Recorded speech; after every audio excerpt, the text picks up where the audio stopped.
Ladies and gentlemen, boys and girls, children 18 plus. You are tuned in to the Loan Officer Podcast with me, Dustin Owen, and a very special guest by way of Dorchester, Massachusetts. He today resides in Orlando, Florida.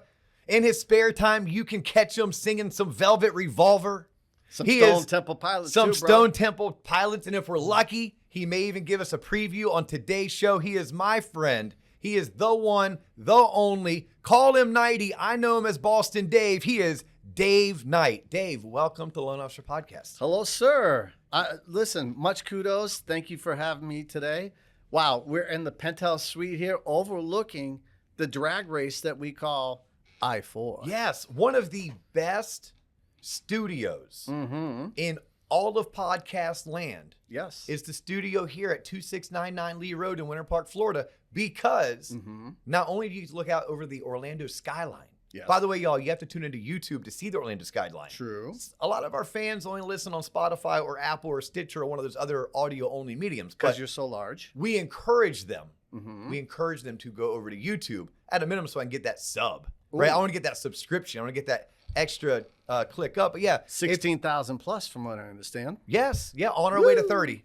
Hey, on our way to 30. Hey. I don't have no idea why 30 is a number, but I really want to hit 30. How about 100,000? Well, yes, that's the BHAG. That's your audacious. Yes, big, hairy, audacious goal. Yes. But no, yes, you'll tune in to check out the skyline, and occasionally you may hear some ambulances or fire trucks going by. That's just because we are the route to the hospital. True. Yeah, so like for whatever reason, there's occasionally we'll be recording episodes like yours, and we're going to hear some kind of emergency vehicle. True. Yes. It's my apologies. I can't change the location of the hospital. And I've already announced that the best studio to record podcasts in Central Florida resides at 2699 Lee Road. Got it. So anyhow, Dave, we're not here to talk about my show. We're here to talk about your show, about your life, your experiences. Appreciate it. Right? You are a real estate investor. You are a real estate agent.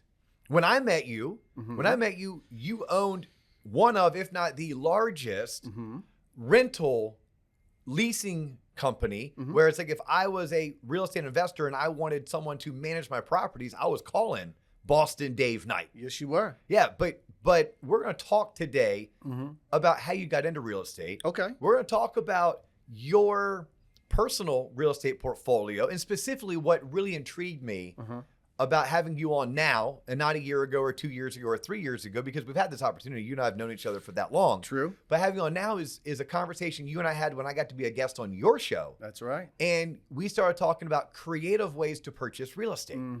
So we have as much time as we need. Typically, we take anywhere between 35 and 55 minutes to record one of these episodes. Okay. Don't know where you want to get started, but I am curious to ask you. Sure. How did you get started in real estate? We're going to start there, if you're okay with that. No, that's perfectly fine. Okay, but then we're going to back into your really cool upbringing. Oh. How you fell in love with Stone Temple Pilots. Okay, keep going. Why you chose rock music over, I don't know, maybe a boy band or a rap group. All of which I love. Yes. And then what you're trying to do with your podcast right now and why people should tune in. That's awesome. All right? Let's rock and roll. roll. But let's start with this. Yeah, rock and roll is your thing, isn't it? It is. Let's start with this. Sure. When did you get into real estate and what drew you into real estate? So I guess the seed was planted many, many years ago. My family's originally from Ontario, Canada. And my uncle Dick is a self-made man, okay? He worked himself through college, through medical school, and became the town family doctor. And he was also a businessman. And he was smart enough to know that eventually Toronto would come to his farm. And so he bought dairy farms as a young man and had a dairy business, 200 plus acres, 100 plus head of cattle, corn, peas, all that stuff. And as children, we would take time every summer and spend time up in Ontario at my family's lake house, and then ultimately we would spend time at the farm too. And I'll never forget the day. I think I was 9, 10 years old, and my uncle said to me, he said, "Son, as long as you hold on to a piece of dirt for a long period of time, it could ultimately make you a millionaire." Uncle Dick said that. Uncle Dick said that to me when I was 9 years old. In Toronto, Canada. Toronto, Canada. And he was on Trafalgar Brick Road. This was like 30 miles outside of Toronto. This is the late 70s, ladies and gentlemen. And Toronto has obviously imported people from all over the world and become the biggest populace, biggest metro, and obviously in Canada. And yes, sooner or later, he was exactly right. Toronto did expand to his farms, and he bought another farm too. And ultimately, he did sell to builders, and his farms are now subdivisions. Yes, but he cashed out. He sure did. He was a farmer turned medical doctor turned landowner. Yes. Who bought the land, Yes. worked the land. Yes. And then he sold the land. Yes. Cashed out. Yes. Cha-ching. Yes. Pay daddy. Big time. Okay, and you learned those lessons early on in life. He inspired me as a child. Okay. Okay. So he planted that seed in my head. He did. Total sidebar. For people who don't know Dave as well as I do, Dave's a really good hockey player. Was a great youth hockey player. He played a little bit in college as well. I played Division II college hockey. Yes, I did. And I played Division I high school hockey.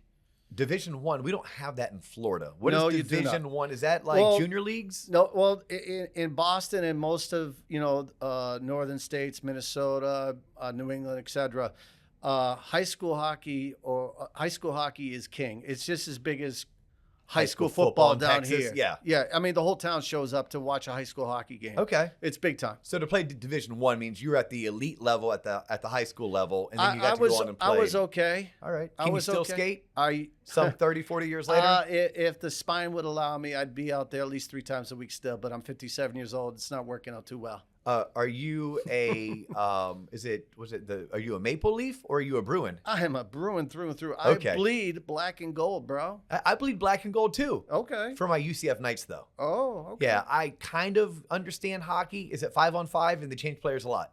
Yeah. Yeah, and it's some of the best athletes are hockey players. Every 45 seconds And they some of change the up. toughest MFers are hockey players. Especially if from Dorchester, Massachusetts. Exactly right. Especially if they're from Dorchester. What if they're from Dorchester and they were called Knighty? Well, they would hold that person in high regard. Okay. All right. I definitely like it. So did you go to school then knowing you were going to get into real estate? And was that like your first and only passion? Absolutely not. Okay. Absolutely not. What did you do prior to real estate? And by the way, we're still trying to figure out when did you get into real estate? Yeah, the good question. So, allow me to get into the premise of the show, which is me finding deals and how I did them. So my first real estate deal was a 25,000 square foot commercial deal. I was 24 years old when I did this deal. In a previous life, I was in this band called Homework, and our producer was Mr. Maury Starr, and he was our manager as well. But we were on Epic Records, and it just didn't work out, even though we had a song on the Hot 100 for 12 weeks. It was called Special Kind of Lady. You can look it up. Special Kind of Lady. Special Hold on. Dude, you were just humble bragging of Maury Starr. Yes. I was discovered. We'll get into I that. was produced. Top 100. Yeah. You may or may not have heard of us. Hot 100. Hot That's 100. Billboard Hot 100. I'm a half a hit wonder, ladies and gentlemen. Yeah, you were interesting enough because Malcolm Gladwell writes about this in his book Outliers. Yeah. You were probably about 4 to 6 years too soon. Could have been. Right? Like you were kind of stuck in that. Are we getting at a disco and we're going into pop? No, that wasn't it. We'll talk about talk about why the record ultimately didn't succeed, even though we had many, many hits on the album. It was very, very political, and because our producer Maury Starr had delivered a bill of goods to CBS Records that was not up to the hype. It was a total flop. The act was a total flop. The kid was supposed to be the next Elvis Presley, and he could barely sing, and the song sucked. Meanwhile, what did they do? They fired everybody that had been associated with Maury Starr on the label. They fired us all, and we were gone. Sayonara, see you friggin' later. What year was this? 84? We were signed in 89, and I left in 92. Okay. Yeah, so we had hits. We had great R&B pop hits on that album. Great songs. Okay, give me the name of the band again, because The I'm band going was to called go. Homework. You can just go to Homework. YouTube. Homework, like schoolwork. Yep. Homework, the band.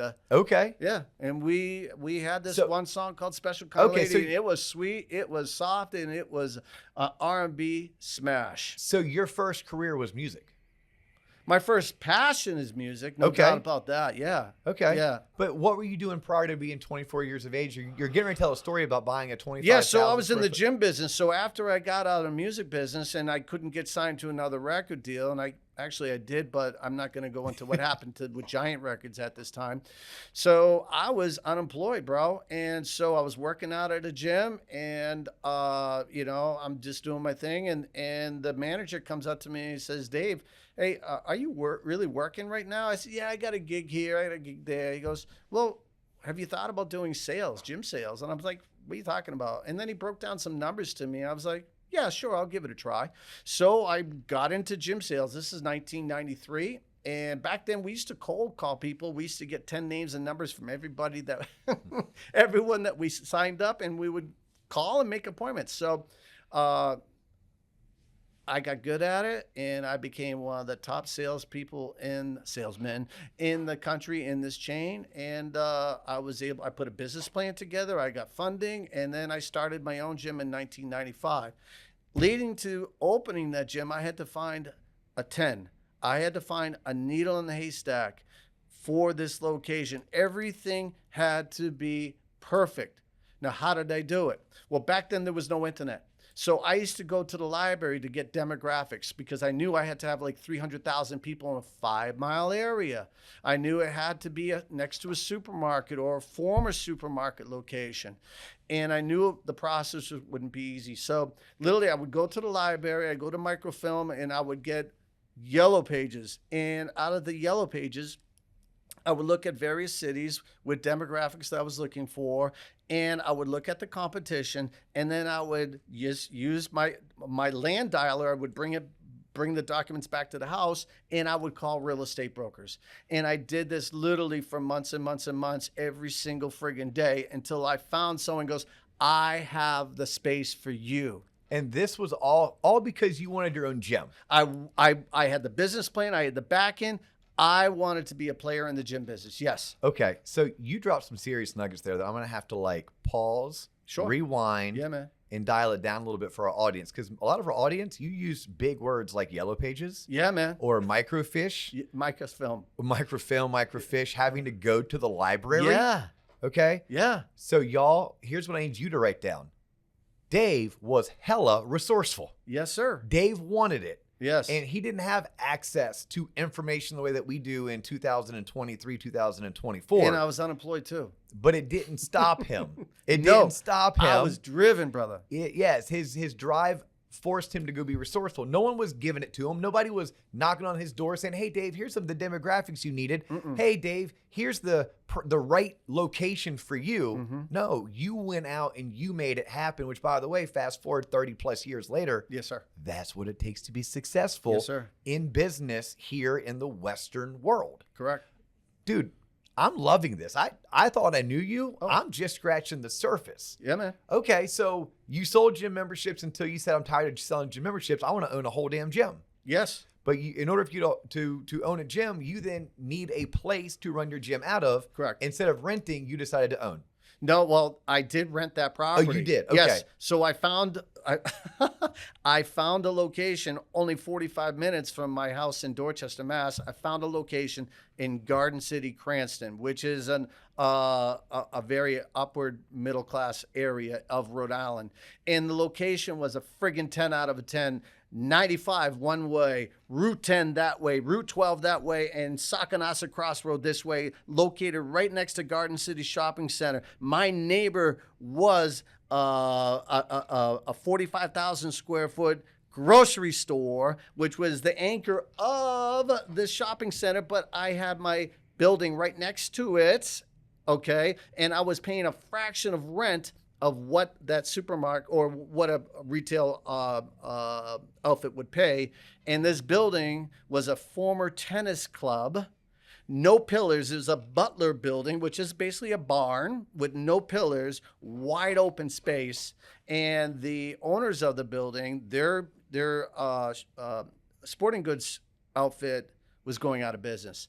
Very motivated, and at that time, Rhode Island's economy was still very, very shaky. So we had leverage going into the deal, and my partner backed out. We had the place. We could have bought it for $500,000. Today, it's worth about $5 million.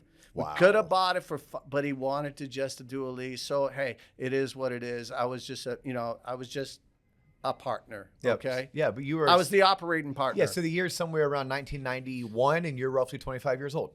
No, 1994, 95. Oh, 94. Okay, 94, 95. Okay. Yes. Ooh, wow. 1995 for those historians at home. Yes. 1995 was the last time that we saw the number of units of homes being sold be as low as it is today. I believe it. That was the last time, 1995. That's how now slow home sales have gotten to it. If not home sales, definitely the mortgage market. Yeah. Right. 1995. Like when I look at the number of loans being originated in the U.S. today, it has the number of units has not been this low since 1995. And the interest rates weren't that great either. Correct. Well, interest rates were probably the same. They were 7 and 8. Yes. I remember my first house was 8.9%. Yeah. Okay. So we'll get into that too. So you were a salesman turned business owner, entrepreneur. Yes. Who started looking at real estate for your own sake, but also knowing real estate was an investment at some part. You knew to purchase real estate because Uncle Dick had taught you that. Yeah. From a very young age. And I read Rich Dad Poor Dad, and it just changed my mindset because as a operating partner, I was still a W-2. Okay. I would earn shares of the business down the road, but I was still a W-2. I was still an employee. So once I read Rich Dad Poor Dad, it changed my mind big time about, wow, the best investment, the best tax breaks, the appreciation and value over time, tenants paying your mortgage, your taxes and insurance and all that is real estate. There is no other vehicle to building wealth better in the world. I don't care what you say. It's real estate. So how long did you own your gym for before you ended up selling it or shutting it down? Okay, you ready for another great success story? Go for it. Okay, so check this out. In every scenario, every gym business, every franchise, every chain eventually meets one fate. What is that fate? Recession? No. It's called bankruptcy. They will all eventually go out of business. Remember Jack LaLanne back in the day? No, you don't, because they're gone. Okay. Remember Scandinavian Health Club? No, you don't, because they're gone. Remember Bally Total Fitness? Oh, yes, I do. Okay. They were the biggest chain on earth at one time, weren't they? They're gone. Okay. They gone. Yeah. Who bought them? And their debt. Yeah. LA Fitness did. Oh, what's going on with LA Fitness now? They changed the name to Esporta. Oh, I wonder why. Because they're selling off their dogs. Because they're in the process of eventually going out of business too. And then we have, okay, so then I'll get to this. This is a killer right here. So 2005, this kid knocks on my door. I'm in year 10 of this business. So you owned the gym for a decade? I had partners, yes. Yes. Okay, I had partners. One location, or did you end up One going? location, okay. So I had this kid walked in my door. He wanted to sell me Life Fitness treadmills. We've all, anyone who's had a gym membership, you know, Life Fitness product, okay? So he's telling me about this upstart franchise called Planet Fitness. And he was telling me about this World Gym guy, this Gold Gym guy, converted their gym to a Planet Fitness, and their numbers almost doubled. Okay. And I was like, where are these guys that have converted their gyms? Oh, that's in Connecticut there. And I said, I didn't tell the kid, but I knew these operators through networking and various seminars that I attended as a business owner in the gym business. So what did I do? Jumped immediately online because we had internet then. And by then, fast forward, we have the internet. I checked it out. I was like, okay, I know that guy. Picked up the phone, called them. The next day, I'm in Connecticut touring their gym. They showed me the books. The numbers were like, wow. At $10 a month, I just couldn't believe it. How the heck do you make any money at $10 a month? It's called enrolling the whole friggin' town, knowing that only 10% would actually use it. So within 3 weeks, I'm doing a deal in Dover, New Hampshire with the guys from Planet Fitness to convert my future fitness center into a Planet Fitness center. I was the 8th guy in America to buy a Planet Fitness franchise. Wow. Yes, sir. And then did you end up selling it or did you end up going bankrupt? I did not go bankrupt. Yeah. I got out with some money, and that's when I got into full-time Real estate investing. Yes, I did. And did you start off as a real estate investor or did you start off as a real estate agent? No, I started off as a landlord. I bought in the summer of 2006. I bought 3, we call them triple deckers.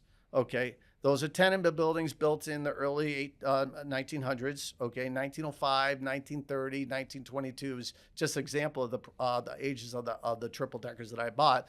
And I went to a boot camp previously with some other gentlemen from my men's club in Rhode Island that were into real estate investing. So I learned some basics, and I said, the hell with it. Anyone could get a loan back then, right? Yes. Remember those wild days? That's when I got started in the industry. It was the wild, wild west back then. Anything went. Dude, all you have to, oh, yeah, I got a job. Oh, I got credit. Oh, no, you don't have to check. There's no check. No docs. It was just amazing. So anyways, we pushed 3 triple deckers through that time, and I became a landlord, and I bought properties next to colleges and became known eventually as Dave, the student apartment guy. so overnight, I had all these kids as tenants. But you went all in full time, or were you working something full time on the side and then and doing this on the side? Meaning, yeah, I guess my question really was, I wasn't an agent, no. But when you sold Yeah.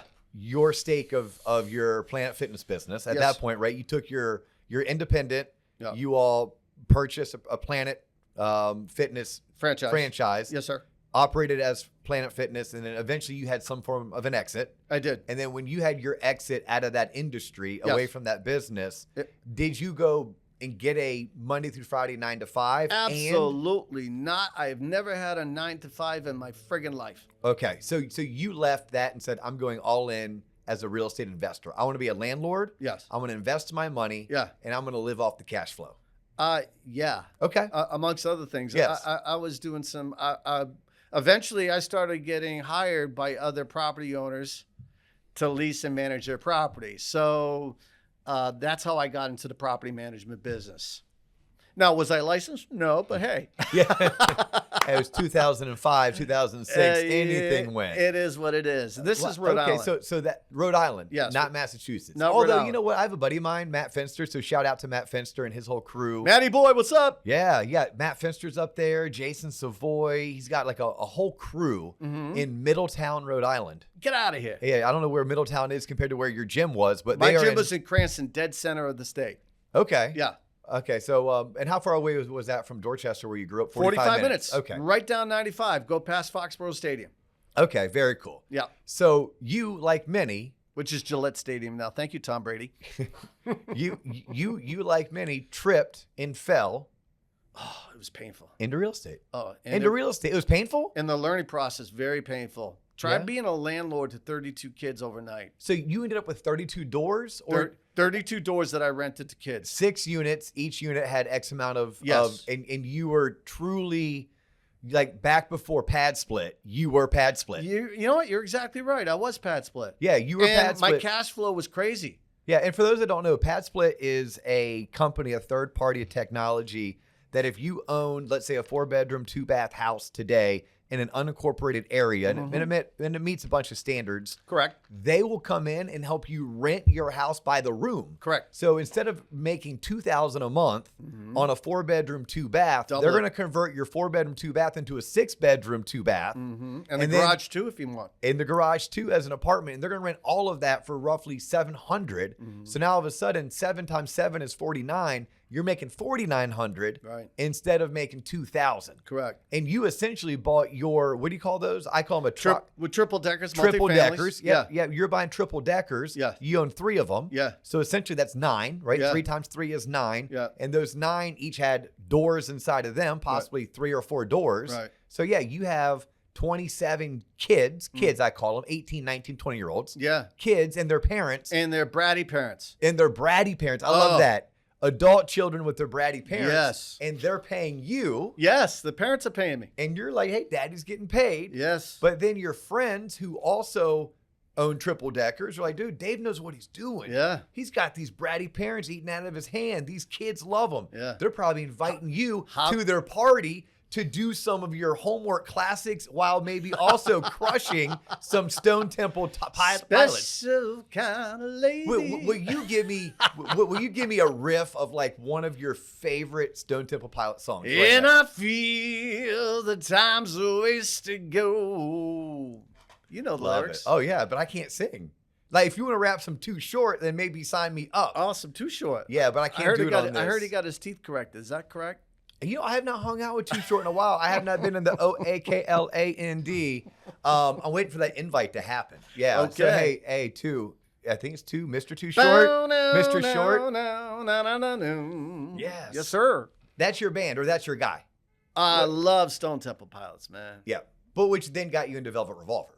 Love Velvet Revolver. Yeah. How could you not? Who, three all-time musical acts or artists? You ready? Yeah. Okay, so my mother introduced me to her record collection at the age of 8, summer of, 1970, whatever. Her record collection included a whole bunch of Elvis Presley, Little Richard, and Ace Bailey. Oh, Ace Bailey's a hockey player. Who's the Bailey rock around the clock guy? And so I fell in love with that 50s music, and obviously it's all very blues inspired. And the king of rock and roll truly isn't Elvis Presley. Ladies and gentlemen, it's Little Richard. He is the originator. He is rock and roll. Love him.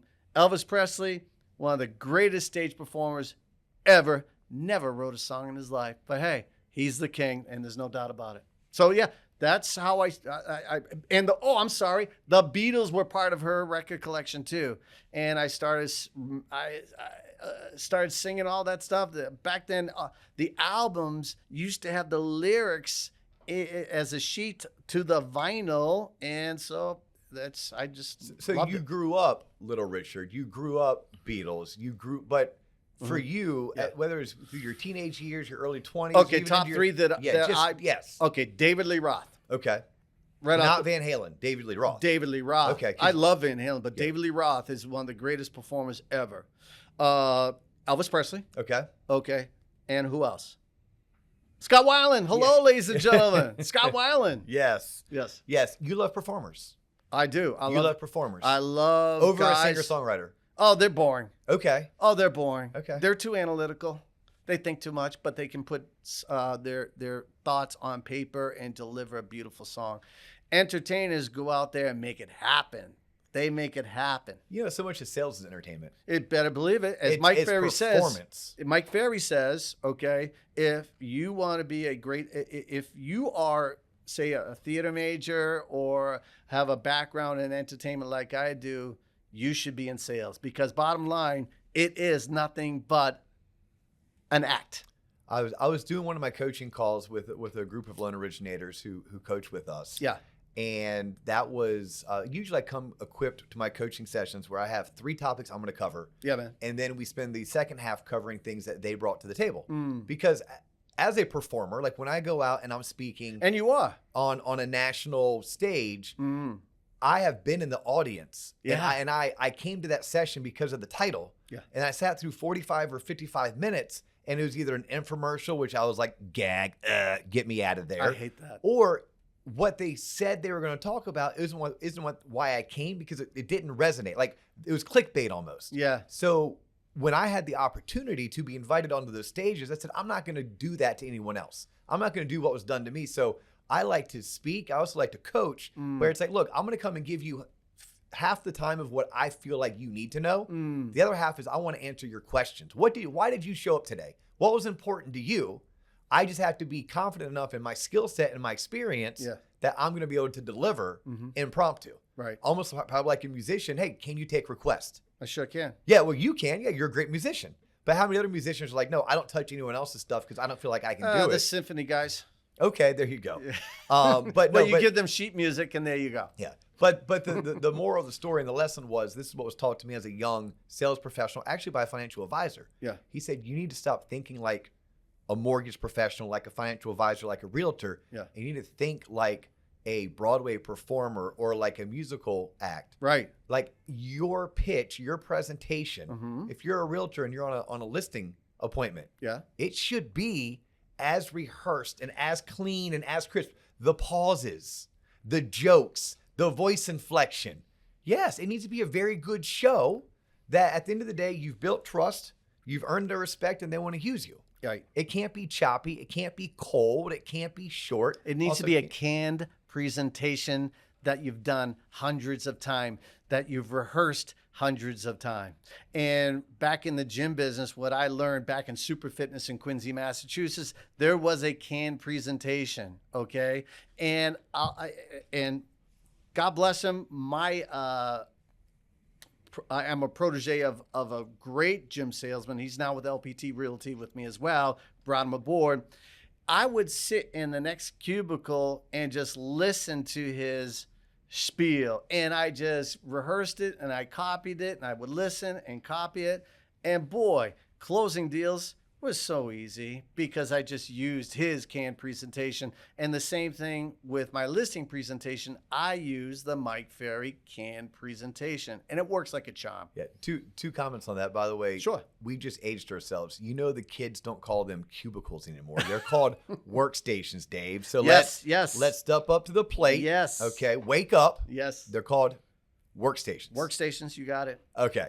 Where were we? I have no idea. We're going to hop back on real estate. Okay, we'll do that. We are, but you open this can. There's a rabbit hole. There is. And I'm like, squirrel, shiny object, what? We're going to jump down this rabbit hole. We're going to chase the squirrel. Yeah, by the way, squirrels do go down rabbit holes. They do. Just like rabbits run up squirrel trees. Especially like my Boston Terrier. Same thing. It's your Boston Terrier. Of course, a guy from Dorchester has a little dog, and it's a Boston Terrier, not a terrier. That's my little boy. Could have gone American. Nope, you went Boston. Yeah. All right. Talking about you being a Named Fenway, by the way. Named Fenway. It's a great name, by the way. One of my favorite parks. I've been to 22 of the 30 baseball stadiums. You're a huge baseball fan. Fenway is still one of my. You're a connoisseur. Is probably top 1 or 2. Yeah. I need to go back to Wrigley. I haven't been to Wrigley in like 30 years. So I need to go back to Wrigley. Cool. Need to go back to Camden Yards. I've been there since I was a kid. We call that Fenway South. You do? Okay. Yes. So I need to go to Fenway South. Yeah. But no, how did you get into music? Did you grow up in a musical family? You talk about your mom listening to records. Like were your parents performers or were they in bands? Like how, just out of curiosity, how did you get into it? And yes, how did you get introduced to Maury Starr? Okay. Are you ready for this? Yes. Ladies and gentlemen, are you ready for this? Say yes. Yes. Yes. Okay. So no, my parents aren't musicians. Well, kind of, sort of. My family are church people. Okay. And so if you didn't know, most, especially the R&B acts, jazz acts, soul acts, everything starts in the church. So my father's a preacher.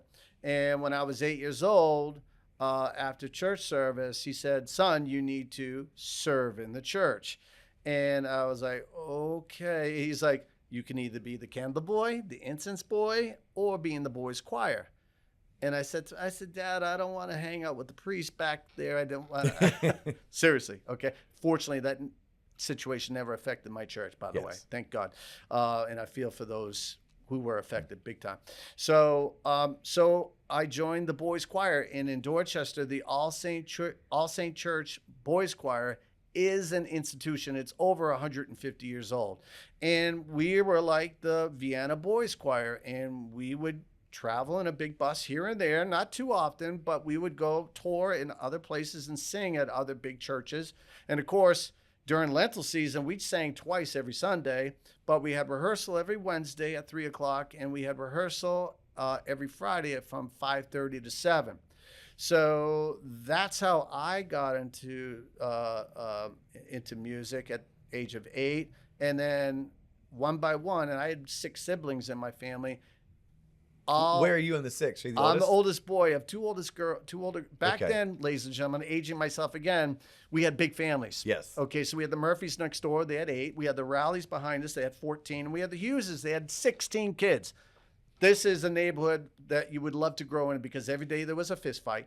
Every day there was a football game or a street hockey game or a wiffle ball game, but that's old school days.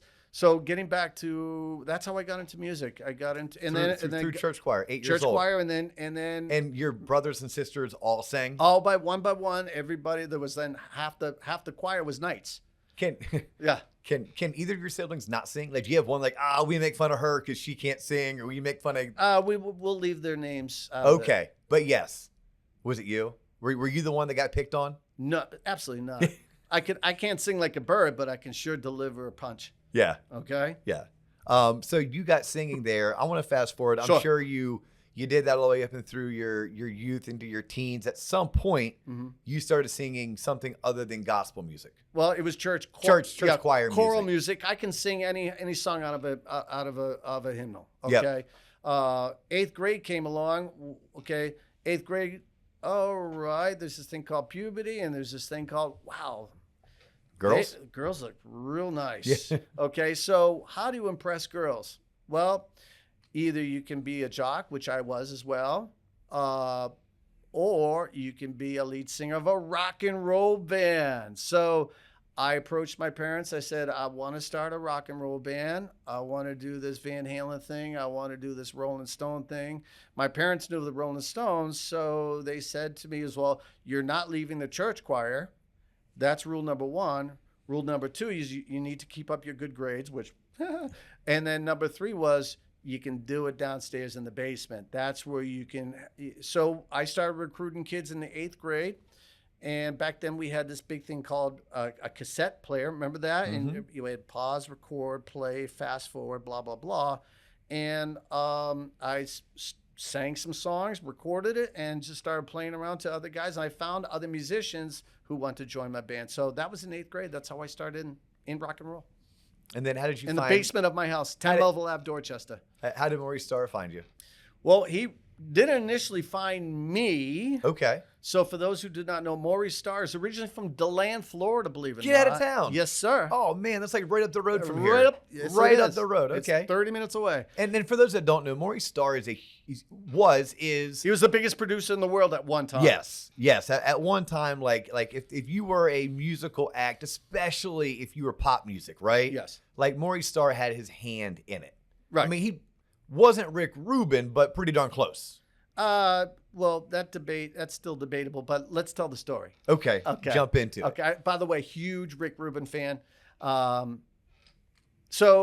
And Rick Rubin, think Run DMC, think Beastie Boys, think Jay-Z. Keep going. Then think every rock band you've ever heard of. Keep going. And then probably Johnny country Cash. artists. Yeah, country artists. Yes. Red Hot Chili Peppers. Yes. Keep going. Yeah, I mean, you keep going. Just go to Wikipedia, Adele. go to Google. Yes, Adele. Correct. Keep going. Yeah, I mean, the dude is a absolute one-of-a-kind legend. Yes. There'll never be another Rick Rubin. But he made hip-hop mainstream way back in the day, very simplistic with just great beats. And he was called DJ RR, Rick Rubin, back in the day. And he's famous for his stabs, which is just nothing but a guitar, which is nothing but him just cutting a record, like LL Cool J. I'm mad as that's just a simple cut from a turntable. But anyways, Rick Rubin, love him. So Maurice Starr moved to Boston with his brothers. They wanted to be like the Jackson 5 in the late 70s because the Boston music scene was second to none in the world. We had the Cars. Second to none. Second to none. We were. I was today years old when I learned this. I think music, I'm going Motown, I'm going Nashville. That was 60s. Okay. 70s. Okay. New York, 70s. Kiss. Okay, keep going. Muscle Shoals. Bakersfield. The disco scene out of New York City. Okay, but in the late 70s, you had punk coming in. Okay. Okay. Yeah. You had new wave coming in, but you still had Aerosmith, Dream On from Boston, Massachusetts. You had the Cars that blended rockabilly with new wave. You had Amy Mann. You had Boston. Oh Yes. my God, Boston. More Than a Feeling. By the way, Nirvana stole their riff. Okay. We'll get into that later. That's nothing but more than a feeling. Wow. If you didn't know, that's where they stole it from, and it became the biggest record of the friggin' world. Okay, so Maurice, and by the way, then you had the whole Seattle sound, right? But we're not talking about We're that. not getting into Yeah. that. We'll talk about that But later. we're sticking Maurice Starr moves from DeLand, Florida, up to Boston. Yes. There's a big music scene going on in Boston. Yes. So he failed as a solo artist, and he was signed to Epic Records. Okay, I mean not Epic Records, Arista Records. Okay, huge record label. It didn't work out for him. So, but he was a songwriter, and he was a master of writing songs that were previous hits. Shall I explain? Okay, Candy Girl by New Edition is nothing but ABC by New Edition. ABC. Yeah, ABC by 1, 2, Jackson 3. 5. Then Do, re, mi, Yeah. ABC, 1, 2, 3, baby, you and me, girl. Okay, well, we have Candy Girl. You are my world. I need your love. It's nothing but Jackson 5, ladies and gentlemen. Okay, so what happened? He had a huge hit album with them, but MCA Records, okay, took them away from him, and he didn't have the right contract. So he lost New Edition. Maurice Starr had very little money, but he had talent and drive. Perseverance. Maurice Starr, I'm telling you, if you had looked up in the dictionary perseverance, there should be a picture of Maurice Starr. So what did he do? He said to himself, I can produce something bigger and better that can be bigger than the Beatles. That was his mindset. I'll never forget the first time I met him. He was telling me that this next group would be bigger than the Beatles. I was like, but I do like your music. They're very catchy. So he started this group called Nine Nook, 1983. And you're saying Nine Nook, like Nine Nook of the North. Okay. Okay. And Donnie Wahlberg was his first recruit. Okay. Along with his brother, Mark Wahlberg. And they're kids from Dorchester. And he had this woman named Mary Alford, just combing the streets, asking who had talent, who could sing, who could dance, who could rap.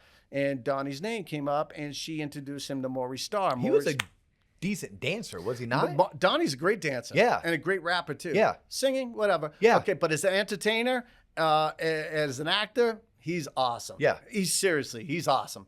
So long story short, we all went to the Wahlbergs and us and the Knights. We all went to school together in Boston. And I used to hang out with Donnie's older brother, Jimbo. Okay.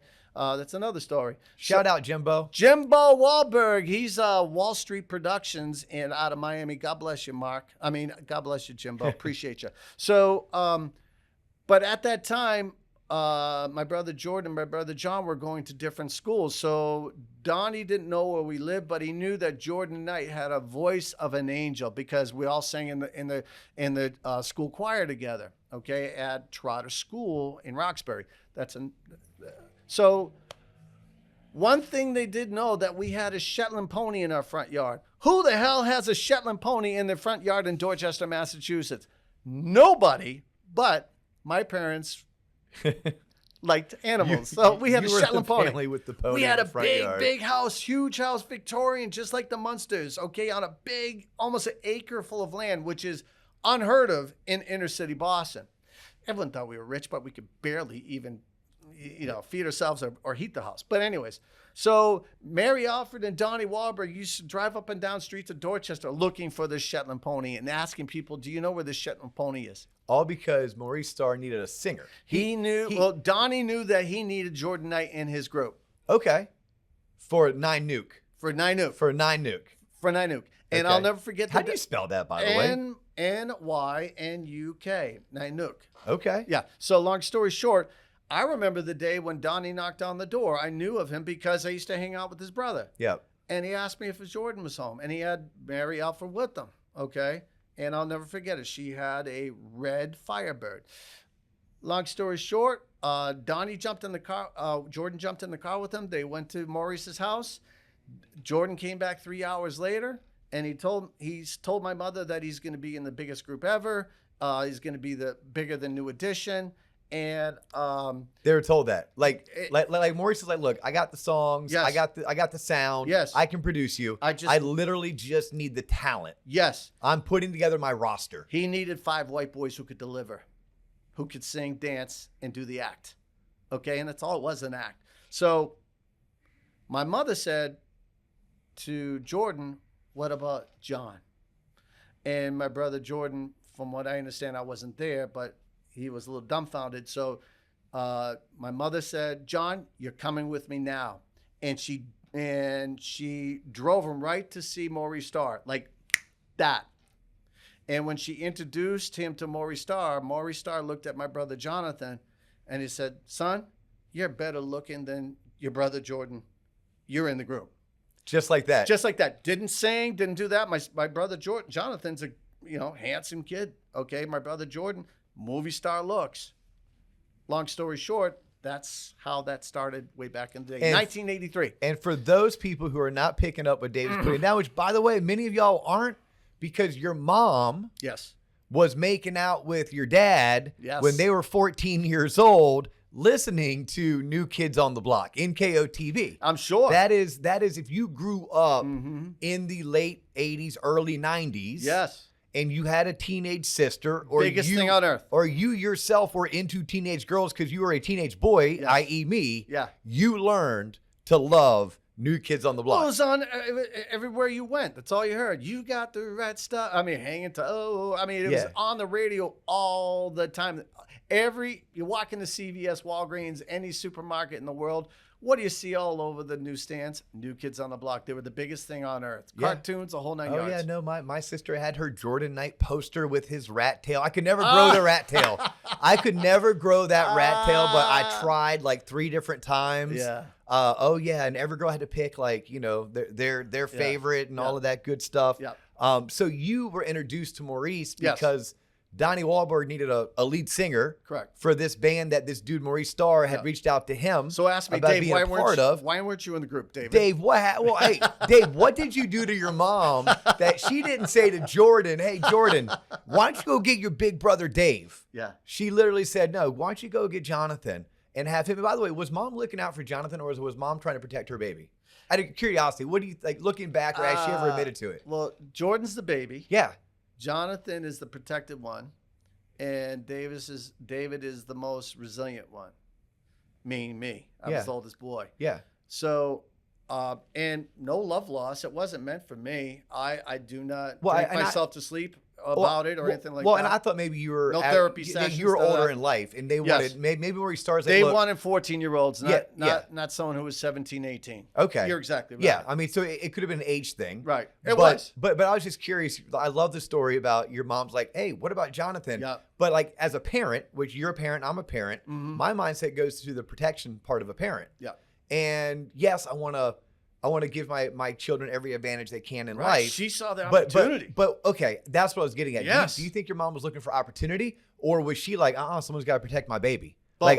Both. Both. Straight Okay. up. Both. Yeah, okay. Man. Yep. Very cool. Because we had the horse in the front yard. Yes. That's how. Yeah, because there's no way you're gonna find this Jordan Knight kid. There's 7 Knight kids running around Dorchester. Yes. You're looking for the one that sings like an angel who He has does. movie star good looks. Yes. You're not gonna be able to find them without the internet and Facebook and Instagram. Yeah, it's a or horse. heck, there wasn't even MySpace back then. You're right. There was none of that. Exactly right. So you have to find the Shetland pony in the front yard. Correct. And that's how they did it. And the rest is all history. Yes, sir. That was your introduction to Maurice Starr. Yes. And then Maurice is an opportunist. He's an entrepreneur. He's like, well, this worked. What else will work? Who else can I produce after NKOTB? Correct. And you're like, yeah, I got some homework for you. That's right. Is that how it rolled out? You're like, I can do this. Good try. And a swing and a miss, ladies and gentlemen. So in 1989, Hanging Tough was blowing up. 10 million plus sold in the United States alone. They called it diamond status. Okay. So Maurice became, one of the biggest record producers of the world. And so he was the goose laying the golden eggs. So CBS Records, what else do you have for us, Mr. Golden Goose?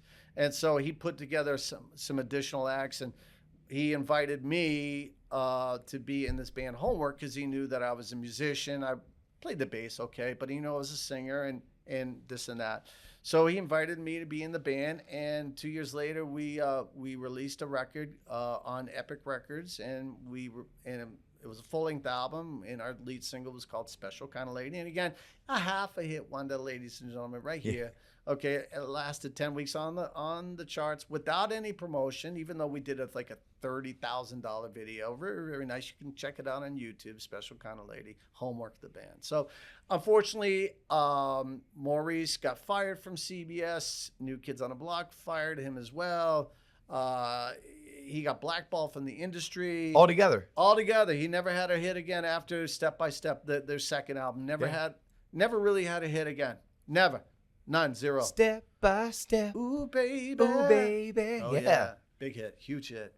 And believe it or not, that song was previously released by another band of his called The Superiors in 1986. It didn't go anywhere. Literally, he is the king of the retread. Yes. King of the retread. By the Before way- Puffy. Because Yes. Puffy he made his mark before possibly putting hits out against competition. He made his real mark sampling Yes. 70s disco. Why not? Yeah. Makes you move. Makes you Yeah. groove. Yeah. Makes you hum. That's It fantastic. sells records. All right, let's get back on real estate. That's Let's a do really this. cool thing because at some point we don't have time. We can sit here for like 3 hours. We could. We're not Rogan yet. We're not Rogan yet. If we were Rogan, we'd be sitting here with a cocktail, with a cigar. Yeah, I got my Diet Coke. Yeah, I have my water in Okay. my TLOP cup. That's cool.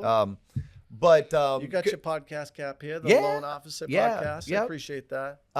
at some point Yes, sir. you fell back in love with rock music, started covering Stone Temple Pilots. So I have a tribute band. You have a tribute band. I Yeah, do the yeah. tribute You're band still circuit. in it. You are still in Every day. music. Yeah. Yeah. And your tribute band is called what? Last time I checked, Great Scott tribute to Great Stone Scott. Yeah. Great Scott tribute to Stone Temple Pilots. Stone Temple Yeah, Pilots. we do the tribute scene here in Florida, House of Blues, bike rallies, stuff like that. That's super cool. Yeah, man. All right. Where are you today in your real estate career? How many rental properties are you up to? Let's talk. Because Let's do let's that. get back into that. Yes, sir. Because last time we left off, that was that 10-minute rabbit hole That went on for a half hour. that went on for half an hour. It's all good. Last time, Yeah. we were chronologically, we were sometime around 2007, I'm guessing. Yeah, let's talk You about- have the triple deckers. Yes. And then today we're in 2023, getting Can I- ready to go to 2024. Yeah. I'm gonna tell you how I picked up my first property. Yes. Okay, let's go back. Okay. So I went to a boot camp. Okay. I went to investor boot camp and Seminar, conference. Yeah. Yep. There you go. I invested $100 into those We Buy Houses bandit signs, and I plastered them all over Providence. And I got a call one day. I was in the gym, and this lady called me and said, "Do you buy houses?" I said, "I sure do. How did you hear about me?" She said, "Well, I'm at the red light right now. I'm looking at your sign." I said, "Fantastic. How may I help you?" She goes, "Well, I bought this house on the east side of Providence, and I'm having a hard time with it, and I'm looking to sell it." I said, "Okay, great. Can you tell me more about it?" Okay. And what am I looking for? Motivation. Okay. Because you get these calls all the time. "How much will you give me for my house?" Okay. Really? So she was motivated to sell. I met with the woman. We agreed upon a price. Great contract I had with this situation. I was able to rent it out, renovate it, keys to the place. I just have to pay for the electricity. And 3 months later, I actually closed on the property, but I was collecting rent for 2 months. I was in the black before I even closed, and then you get another 30 days before you pay your first payment. So from We Buy Houses, I picked up my first property in that 3 package that I closed on over 60 days. And so I was collecting money, renting it out, this, that. And beautiful thing, at closing, they owed me 10 grand because at closing, they would owe me $10,000. It was 11 doors. Okay. That property alone, the overhead was $1,800. I was collecting $4,200 in rent payments from that one property. That's property number one. Were you using creative financing to buy the homes, or were you buying them cash, or were you putting money down and qualifying for a traditional loan out of curiosity? Back then, it was 0 down. Yeah. No docs needed. Yeah. So you can't get First that and a today. second. A first and a second. Yeah. So today, if you want Washington Mutual, yeah. which is no longer in business. Correct. Yeah. But yeah, so today, if you wanted to buy that, you could buy it with 5% down doing a conventional loan Yes, if you're going to live in one of the 3. And I did. Or you're going to have to put down your 25% Right. and buy it as an investment property loan. Yes. Okay, very cool. But what are you up to today? Because, I mean, obviously, we're in Florida, you're in Florida. That Right. was Massachusetts. That was almost 20 years ago today. Yeah. at some point do you still own those properties, or did you end up selling I have them? one left. You do? Yes. But you retained them all the way through the meltdown, all the way through the crash? Yeah, the rents are that good with college student rentals. Yeah. I just, two were kind of dogs and difficult to rent out. The other one was near PC, so I held on to that one. Okay. Providence PC College. stands for Providence College. Providence Okay. College, yes. Very cool. And then at some point you moved to Florida. I did, 2010. 2010, you moved down to Florida as a real estate investor. Yeah. You want to know how You to start still buying had- property? did you still have your properties in the New England area? I have one left. No, but when you moved down here, Yes, I did. you had multiple left, Yeah. or just the one? No, I had 3 of them left. You had 3 of them left Yes. in 2010 And when I you gave moved 2 down back here. to the bank. It's okay. Okay, yeah. Okay, it's okay. All right. So their value didn't survive. I just didn't want to deal with it, and I was on to frying new fish, and I was still getting cash flow from them every month, and the IRS didn't bother me about it, so it's okay. Okay. Yeah. Very cool. So you make your move to Florida, Yes. escaping the cold. No, my ex-wife brought my kids down here, so I wanted to be near them. Right? Easy enough. That's why I came down to Florida. Wow, and you're still here. I love Florida, never moving back. Okay. Yes. And when you got down here, did you jump right into real estate? I bought a franchise, a property management franchise for 20 grand. And I'm not going to name the name of the franchise, but yeah, I bought a franchise and started managing foreclosed properties for Freddie Mac. Wow. Yeah, it was awesome. Wow. Yeah, it was very good. It was lucrative. Yeah, I bet. It was. Yeah, because you did, I mean, from 10 all the way to probably 16, Freddie Mac had a lot of properties. We managed over 150 at one time. Wow. Yeah, Okay. it was very And then nice. when did you get into selling real estate? 2016 is when I joined Mike Ferry. Okay. Yeah. Okay. So you're like, okay, I'm tired of being everyone else's landlord. Right? Because, I mean, to me, if Well, at that time, I also had a team at my office to do the property management. Okay. Okay, to do the bookkeeping. And all I was responsible was for bringing new clients in, which I am today. Okay, I'm just the salesman of my company, and I don't manage property anymore. And then you just launched a podcast yourself, right? I did. What's the name of that podcast? Well, I have 2 podcasts, YouTube channels. One is Rocks. Okay, they're YouTube channels. Correct. Okay, very Yeah. good. I Very haven't good. developed. You're going to help me. Yes. Okay. We'll grow into that. Okay. Okay. So I have Rockstar Agents. Okay, which basically I interview the top agents around the country. A lot of them are Mike Ferry or Mike Ferry clients, and also I explain the opportunity that LPT provides agents across the world and throughout the country. Yeah, because LPT Realty is the brokerage that you're affiliated with. Correct. Robert Palmer started it. It's the fastest growing brokerage ever. Okay. Yeah. Faster than EXP. Faster than Planet Fitness. Faster than Keller Williams. Oh, big time. They Wow. broke all the records. In 1 year, we had 5,500 agents. Wow. Never been done. I mean, it took 12 years for Keller Williams to get to 5,500 agents. It took EXP 7 years to get to 5,500 agents. We did it in about a year. Wow. That Yeah. is kudos and congratulations. Did you know that? No, did not know that. Oh, bro, it's huge. Yeah. It's amazing. What we offer to agents, it's just second to none in the marketplace. And agents are just leaving their current brokerages left or right Yeah. to join LPT. Yep. Yeah, and I'm a broker. I don't need to be with LPT. I can just keep all my commissions to myself. Yes. But if you can join something bigger, okay, to grow your business and I have- use the model and tools, you'll do it. Yeah, I have a business partner in my real estate investment company. Shout out to Brooke Bewley. And Brooke taught me this saying years ago. He's like, do you want half a watermelon or a whole grape? Yeah. He's like, look, he goes, I want half a watermelon. I don't want a whole grape. I like me watermelon. Yeah. Yes. I mean, but it's like, when you think about that, you're like, yeah, you can be the sole everything, Yeah. you know, And? but no.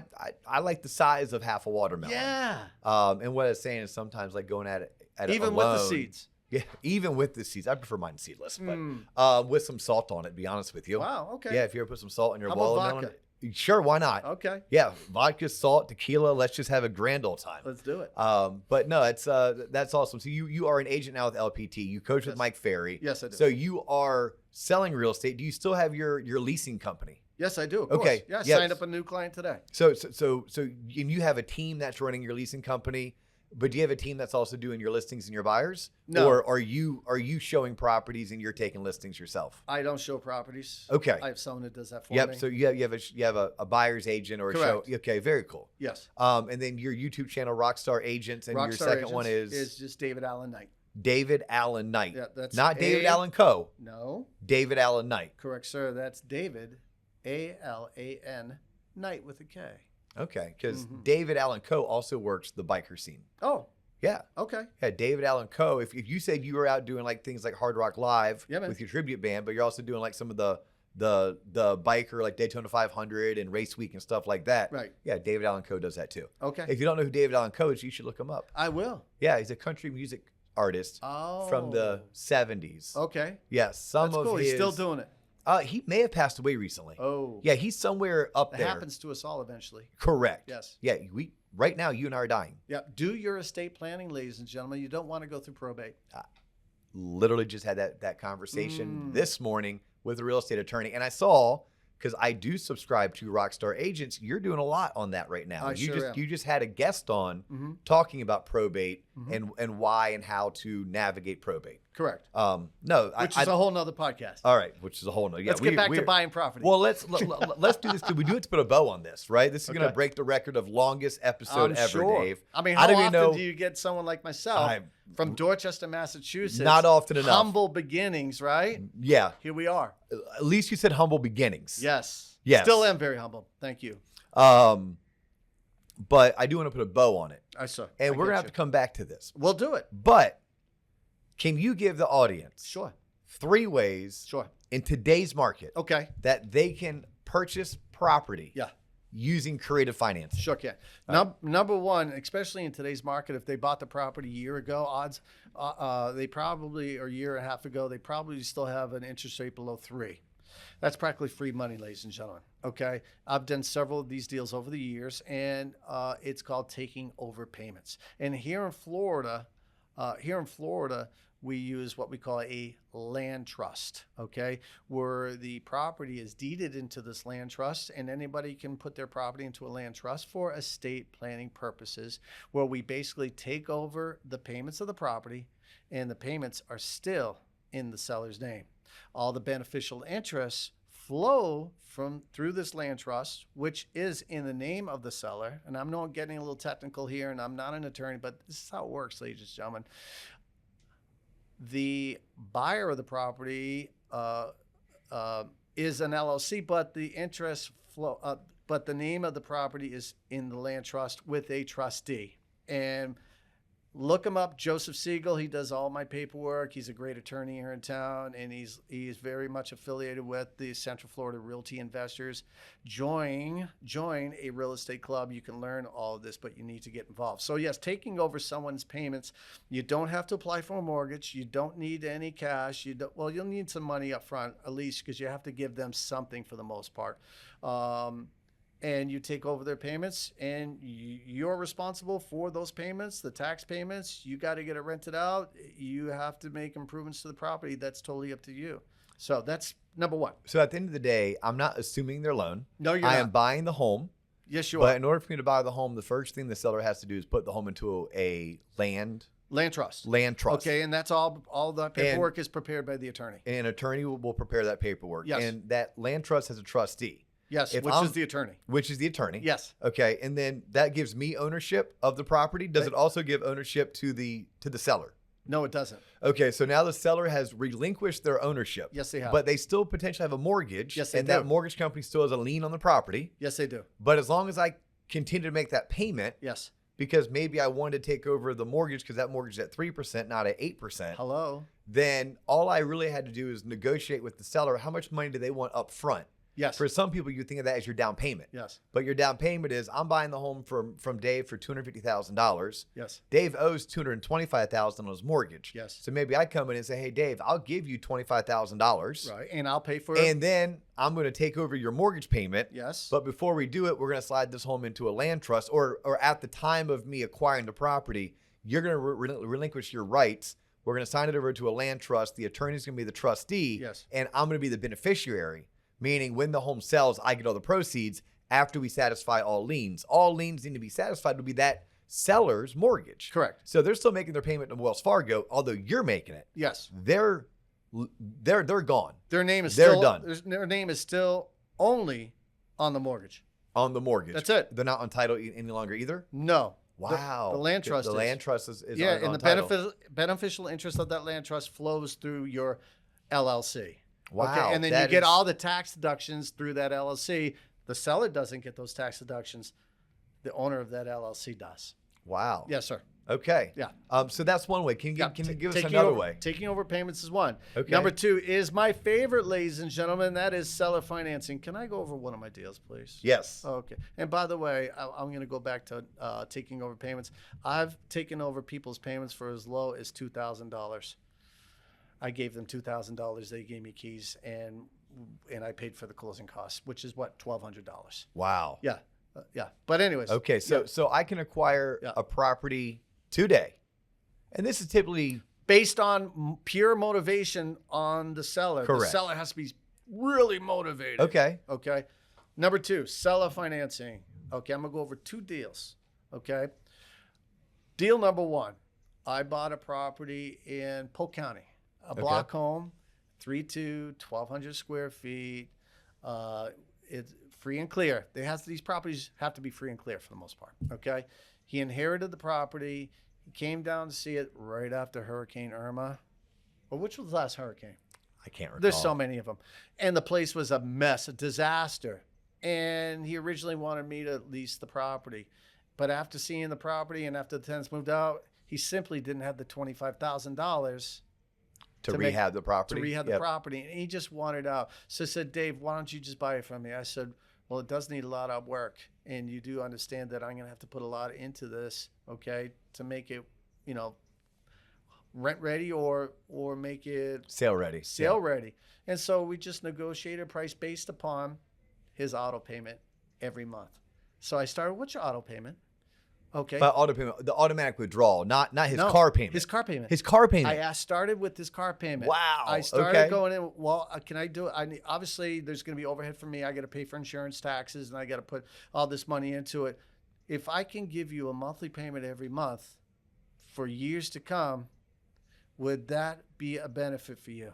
Because this guy owned the home outright. Yes. He didn't have a mortgage on the property. Exactly. Okay. And he was thinking, well, I'll get cash flow from this, but I don't have the money to get cash flow from this. I said, I can give you basically cash flow every month, and you don't have to own the property, and you don't have to put any money into it. I said, would that be beneficial for you? He said, yes. I said, well, listen, all we need to do now is just figure out a payment amount. I said, tell me, what's your car payment plus insurance and gasoline? He said around $500. I said, well, why don't I give you $600 every month? He goes, you would give me $600 every month? I said, I sure would. He said, fantastic. I said, all we just need to do now is simply come up with the total price. And he said, what were you thinking? I said, well, Zillow says. And I said, but that's full market price. If I can give you this amount over the next X amount of months and years, would that be okay with you? And he said, yes. I said, I'm writing up the contract right now. So I got the property, $600 down, $600 per month for the next 21 years. And then all principal payments. All principal payments. And then you had to go and obviously put the $25,000 into the property so that you could get it rent ready. But now that he's renting for, I'm guessing, 3 times what you're paying. A little less. But still. Yeah. But still, it's cash flowing. It's a good deal for everybody. Flowing. Yeah, it's a good deal for everybody. And out of your pocket was roughly $25,000. Yeah. Yeah, the cost to get this thing up and running. Yeah. That is fantastic. Give me a third one. Okay, so the next one is a deal I just did in New Smyrna Beach from my family beach home. And I put the word out everywhere I go that I buy junky homes. It's how I do it. I buy junky homes. Homes that generally won't sell on the open market because of this concern or that concern. Okay, so I was on a boat about 6 months ago, and everybody's talking about real estate with Dave, and that's cool with me. And this guy next to me said, well, my neighbor next door bought this house 3 years ago. It's all overgrown. It's a friggin' mess. We don't like them. This, that, and everything. I said, really, next door? I said, you live in New Smyrna Beach, don't you? He goes, yeah.